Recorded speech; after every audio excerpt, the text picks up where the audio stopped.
Is Michael Lewis throwing out his reputation to defend Sam Bankman-Fried? The reigning financial writer's latest book, Going Infinite, is an eyewitness account of the fall of FTX's founder, who Lewis said is misunderstood. You might be surprised to hear just how many people in crypto cite Michael Lewis, the former Wall St. Bond slinger turned biggest living finance writer, as their favorite author. Many in the industry still wholeheartedly believe that crypto is something of a reformation event for the Church of Capital, a way to clear away decades of bureaucracy, become more personally involved in personal finances, and align the world with the professed ideals of redistribution, inclusion, and equality. And many see Lewis as an Abrahamic figure because of his role exposing the rot at the center of modern finance, most notably through The Big Short, the 2008 bestseller adopted by Michael Scorsese for the big screen. This is an excerpt from the Node newsletter, a daily roundup of the most pivotal crypto news on CoinDesk and beyond. You can subscribe to get the full newsletter here. And so, if I tell you that Lewis has essentially become persona non grata within the world of crypto,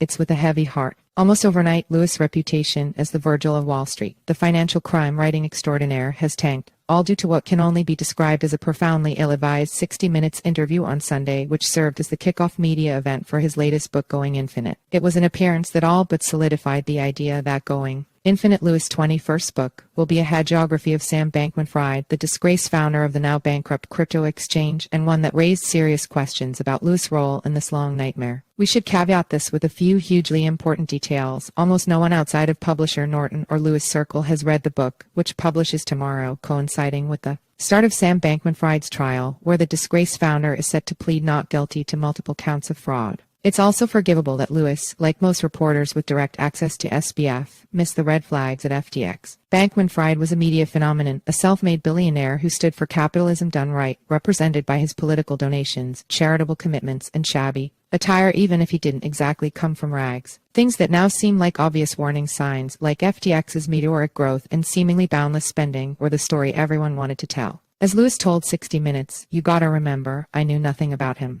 All I knew was I was supposed to evaluate his character, and that 18 months earlier he had nothing. Now he had $22.05 billion and was the richest person in the world under 30. It was, as Lewis said, an incredible story." See also, Sam Bankman-Fried blames everyone but himself for FTX's collapse opinion, but what Lewis has chosen to do with his first-hand account and access to the media is to muddy the waters. This is true whether or not Bankman-Fried is ultimately convicted. Everyone is entitled to their opinion, and Bankman-Fried certainly deserves his day in court, but there are matters of fact and lines that simply should not be blurred when writing or promoting nonfiction. In the interview, Lewis claims if there hadn't been a run on customer deposits at FTX, they'd still be sitting there making tons of money, a statement that completely misses the fact that crypto exchanges are not banks, are not supposed to lend or use customer deposits, and are not fractional reserve institutions. For a writer who built a career making convoluted financial fraud dead simple, to miss something so fundamental is bizarre, to say the least. Whether or not FTX brought in revenue is not being litigated, and bringing it up is too, again,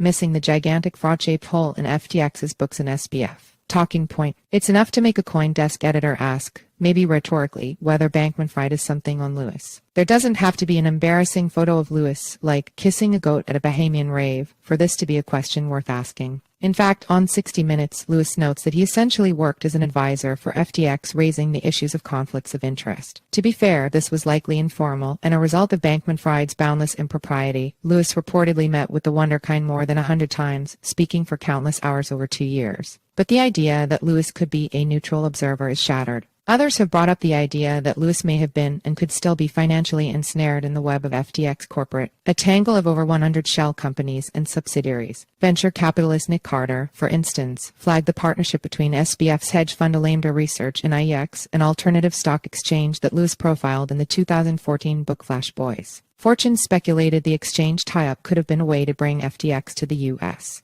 through a backdoor. Before FTX bought a stake in IEX, they held multiple meetings with notorious crypto skeptic Gary Gensler, who heads the U.S. Securities and Exchange Commission. Regulatory and financial oddities aside, it's clear that Lewis was always destined to write something that'd spin FTX in the best possible light. Bloomberg investigative journalist Seek notes in his recent book Number Go Up how jarring it was to see his literary hero on stage at an FTX-hosted conference in the Bahamas, more or less proclaiming Bankman-Fried as the second coming of capitalism's savior. In a sense, this is the most forgivable of Lewis' perceived crimes against journalism. Bankman-Fried failed in his purported mission, but you can still admire the mission even if it was front. It's one thing to present opinion as fact, like saying FTX would be a going concern if Binance CEO Changpeng Zhao didn't trigger a panic run, or that SBF was simply making so much money he didn't notice an $8 billion hole in the balance sheet. It's another to want to see the best in people or believe that people could be good. There is still a Sam Bankman-Fried-shaped hole in the world that now needs filling, Lewis said, referring to someone willing to take risks principally to benefit the world. See also, Sam Bankman-Fried's altruism wasn't very effective opinion. Effective altruism. Bankman-Fried's professed motivation, in my opinion, is noble at a small scale and psychopathic when scaled up. Lewis seems to be an adherent, or at least that John Galt but charitable makes for a great protagonist. But life is not an Ayn Rand novel, and it seems like the writer has been tricked by a fabulist. The lowest point of the interview was when Lewis parroted the idea that customer funds went missing due to a crisscross banking situation to dispel the notion of outright theft. Considering the circumstances, it seems better to leave the possibility of fraud being committed to the courts to determine. The best defense Bankman-Fried has is that he was profoundly oblivious and that FTX was for all intents and purposes, if not actually, criminally mismanaged now that he can't blame bad legal counsel.